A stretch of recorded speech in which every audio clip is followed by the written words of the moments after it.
Today, I have a special guest to help me go through some of the biggest stories in the news. I have Edward Dowd. Ed, thank you so much for joining me.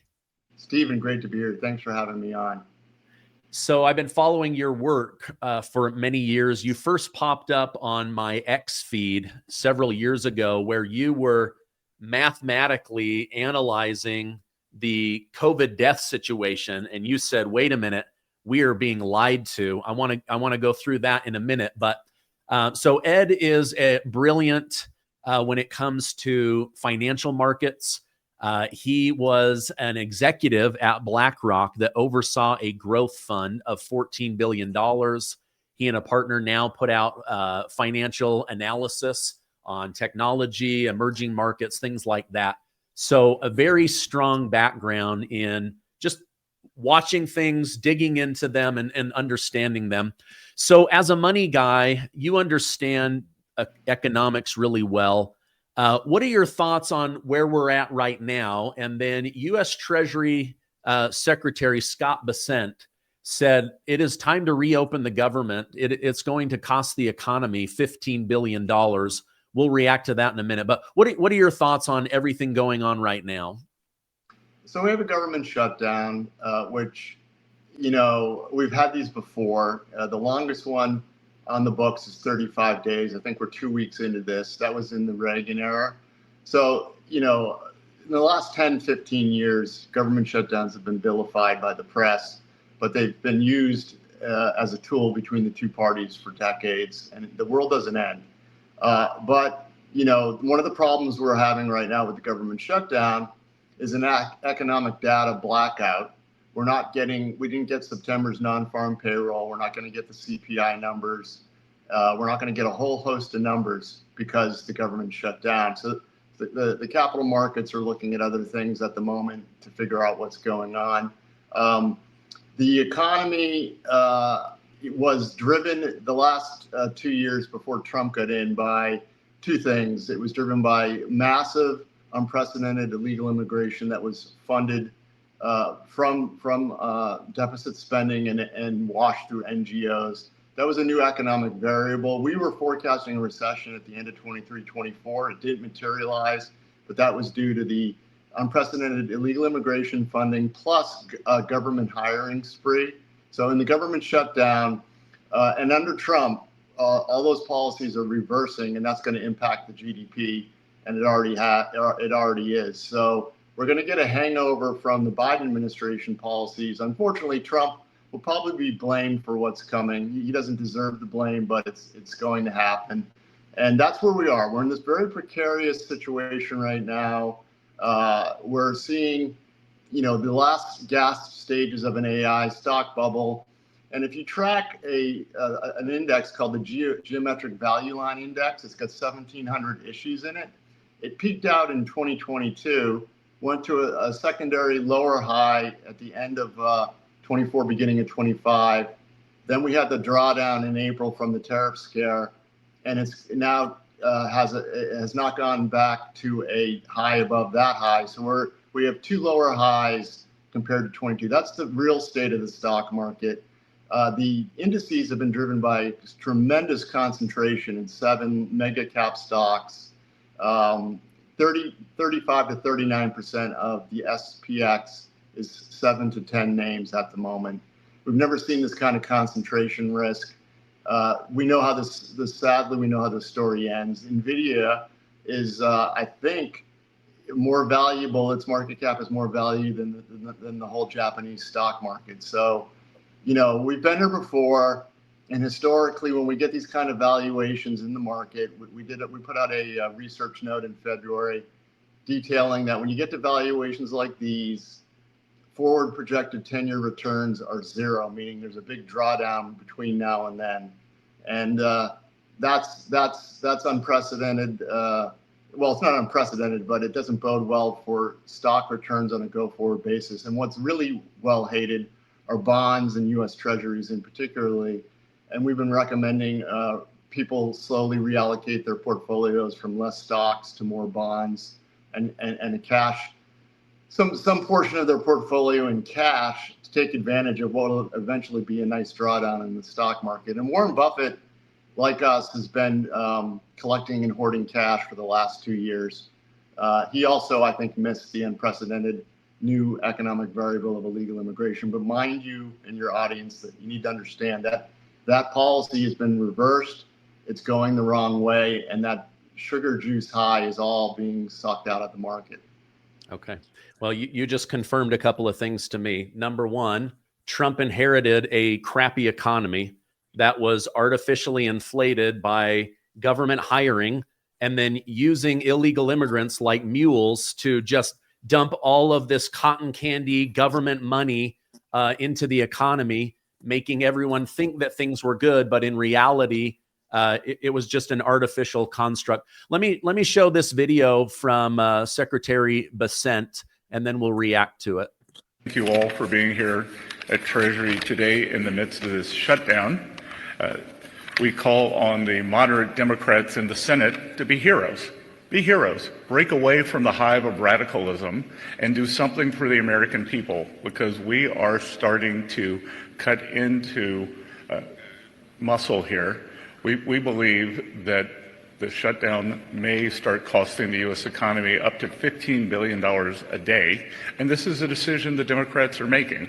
And one of the reasons that they are not being held to task is because the mainstream media is not coming at them the way they would have if the Republicans were willing to keep the government closed.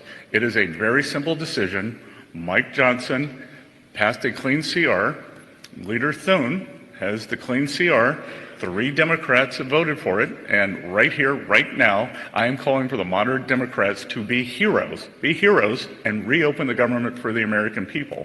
All right. I mean, it's all about the economy, stupid, right? When it comes to politics. What are your thoughts on these politicians playing this game right now where they're trying to weaponize the military pay or the WIC program or Obamacare subsidy credits? Your thoughts on all that? Well, the whole dispute started with the fact that the Democrats wanted to give health care to illegal immigrants. And that, obviously is counter to what Trump's trying to do with immigration, which is deport and close down the borders. Honestly, I don't understand why the Democrats think that's a winning strategy. And to Bessent's point, when you shut down the government, people aren't, in the government are furloughed and they're not receiving paychecks.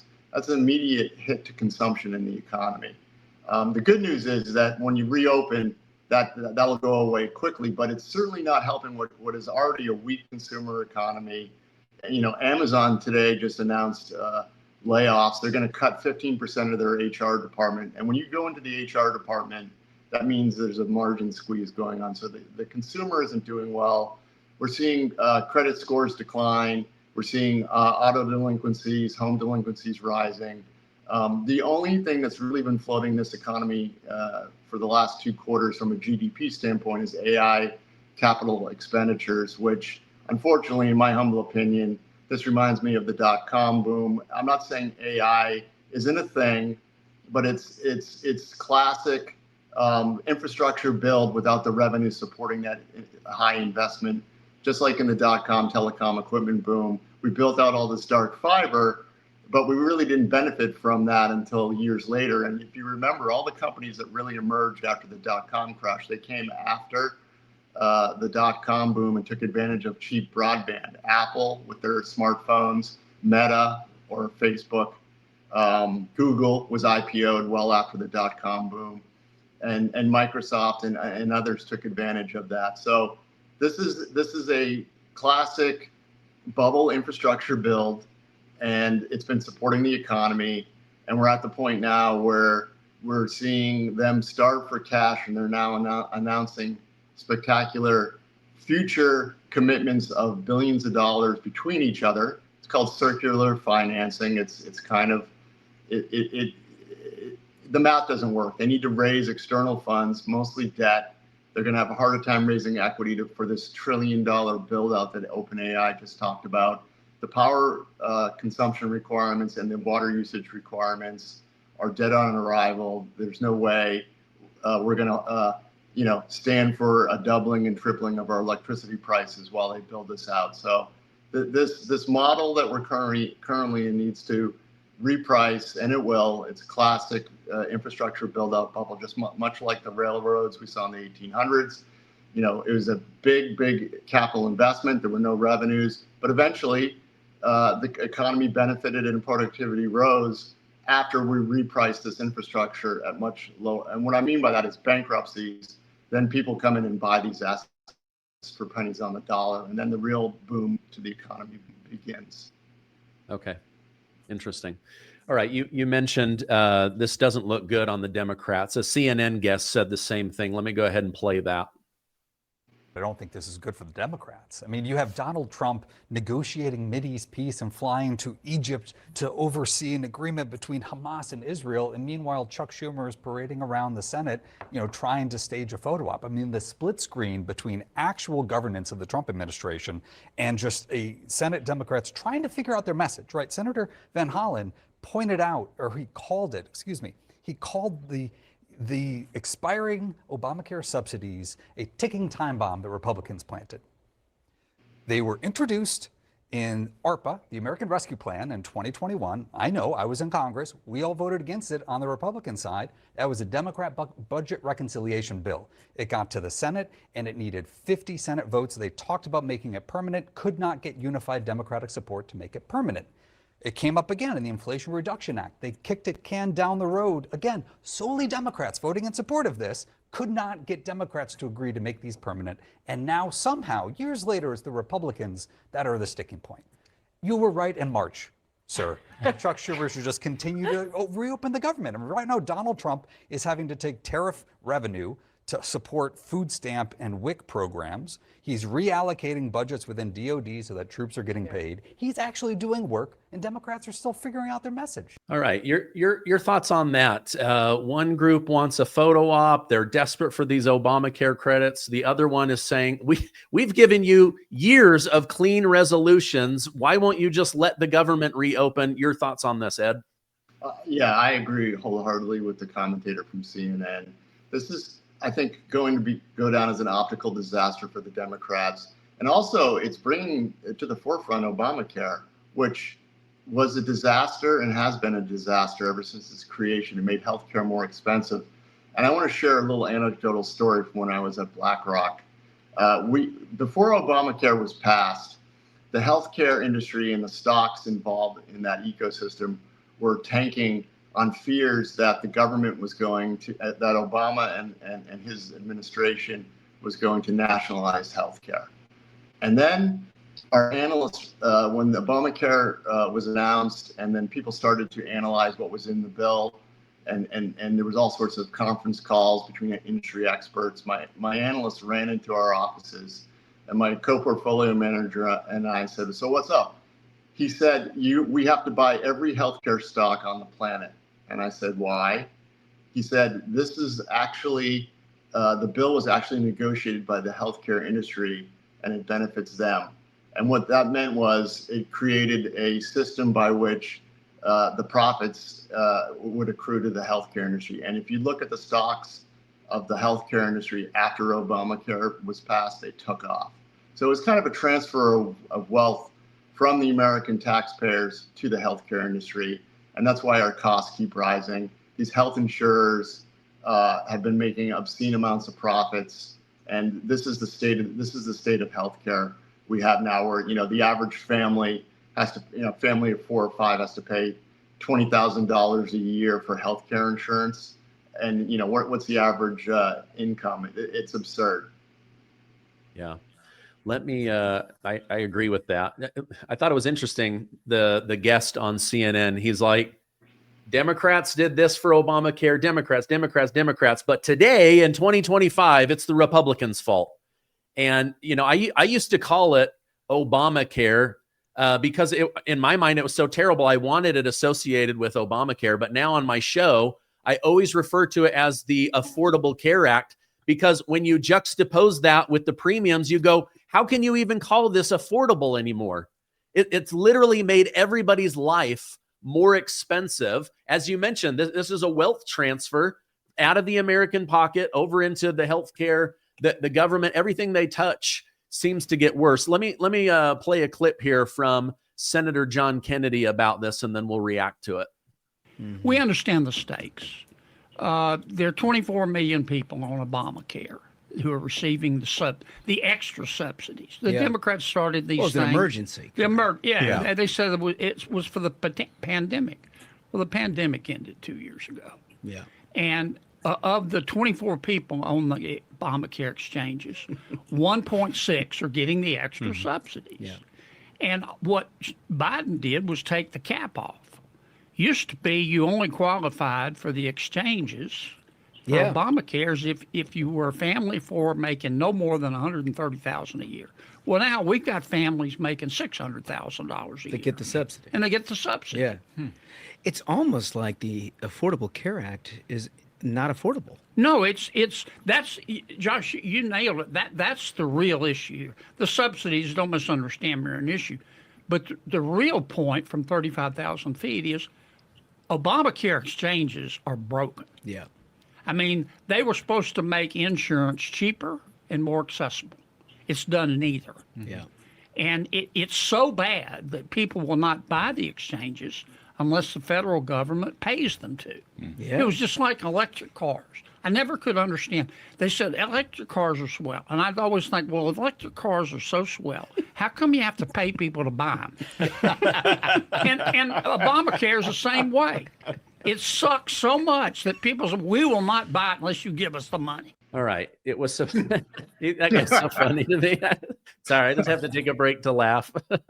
So Obamacare is neither affordable nor accessible. Is it time to go back to private and not make this a forced tax where if you don't have insurance, you get penalized? Should this go back to a catastrophe policy? Because I used to have a catastrophe policy where I paid for everything up to $15,000. I rarely went to the doctor. Then I had this plan forced on me. My insurance went from $300 a month up to $1,800 a month. Your thoughts on what Kennedy said there? Cryptocurrency is on fire, and here's huge news. Trump Media just signed a massive $6.4 billion deal with Yorkville Acquisition Corp and Crypto.com, the crypto platform trusted by millions of users worldwide. They're teaming up to acquire up to $6.4 billion in CRO to establish America's first CRO treasury, Trump Media Group CRO strategy. Once complete, this new company will be the largest publicly traded CRO holder out there. Ready to join the crypto revolution? Head to crypto.com today and be part of this historic move. That's crypto.com. Don't wait. For more information on the proposed business combination, check out Yorkville Acquisition Corp's public filing. Yeah, so basically what happened when Obamacare was passed, it forced a bunch of sick people into the insurance pool that the insurance industry had to include, rather than, giving someone like you an affordable package because you were healthy, you had catastrophe insurance, and by forcing these pools, they caused risk for insurance companies to become untenable. So what do insurance companies do when risk goes up? They raise prices. So they're not gonna eat those costs, and so those sick people's care was spread over everybody else, and so that's why everyone's premiums have been going up. And unfortunately, since COVID, it's only gotten worse with all the state of chronic ill health that we see exploding ever since COVID. U.S. disabilities have gone from 30 million up to 36 million in a 5-year span. Wow. Okay. I want to dig into that with you. So one thing that I respect about Trump is he gave us choice when it came to the COVID shot. Hey, I think Operation Warp Speed is a miracle. Here's this if you want it, but we're not going to force it. Joe Biden says, hey, we put a lot of money into this. Big Pharma's telling me God created arms for 2 reasons: the flu shot, the COVID shot. We're going to force everybody to get it. Ultimately, the court said you can't really do that. What are your thoughts on that? And then when I saw that President Trump got a COVID booster last week, I was like, oh my gosh, come on, dude. Like he's getting updated directly from Big Pharma versus RFK Jr., who has all the data showing just how damaging those vaccines are. Your thoughts on that? Yeah, look, Trump does so well in so many areas. Unfortunately, he's got a blind spot when it comes to COVID. And Operation Warp Speed, in hindsight, probably wasn't the best thing that ever happened. So he's stuck. He's stuck in the inability to admit maybe there was a mistake made. So getting the COVID shot really disappointed a lot of people in the what's called MAHA movement, Make America Healthy Again. And look, one of the things I did early on, and kind of the reason I became low-key internet celebrity, was my analysis of excess all-cause mortality in the U.S. population and across the globe. Our website, Finance Technology, spelled with a PH, has a section called Humanity Projects where we detail all this work. We saw excess mortality really spike in 2021 in the second year of COVID, and especially amongst younger folks. Millennials saw in the third quarter, according to the insurance industry's own analysis, this is, we verified it, but their numbers were 80% excess mortality in the third quarter of 2021 for millennials. That's 25 through 44. And what that said, and again, we're just Wall Street analysts, and as time rolls on, the medical literature is proving us correct. We blamed the intervention, the mandated intervention at the time caused that spike, and it made sense to us because that's when in the third quarter of 2021, that's when every corporation on the planet in the U.S. Said you need to get this to keep your job, and that caused procedure vaccine hesitant millennials to have to get it, and that was the spike. The good news is excess mortality has come down quite a bit. But unfortunately it's still running at 5 to 10%, and it's projected not by us but by Swiss Reinsurance Corporation to be with us until at least 2030. And they, of course, blame the novel virus out of Wuhan for this, and don't, of course, maybe look at other potential options, which I believe is the intervention that was mandated on everybody. So, this is a sticking point in America. It's kind of still the elephant in the room. And Trump, while bringing Kennedy on board, if you look at what Kennedy's really gone after, it's everything but what happened during COVID. And I don't blame Kennedy. He's doing what the boss wants him to do. Yeah, I do think Trump has a blind spot. He wants to believe he saved 100 million lives. That Operation Warp Speed was the greatest thing next to sliced bread. But what we're finding as they start to unravel this forced vaccines on children is there was a doctor up on the Hill testifying before Congress. And he was showing that childhood chronic illness and adult chronic illness have risen as the number of forced mandatory vaccines has risen, and that there's a correlation between that. Let me show that to you in the audience, and then we'll talk about it. I believe that we are in the midst of one of the greatest crimes in human history. We have a product being injected into children 70 plus times over the course of their development that's never been tested against a proper saline placebo. Over that course of that time period, chronic illness in this country has gone from 10% of children having one or more chronic conditions to now more than 50% of children having one or more chronic conditions. Secretary Kennedy, in the hearing that was last week, said that the latest data from the CDC says that 76% of Americans now have one or more chronic conditions. And I believe that lots of these chronic conditions stem from iatrogenic injury.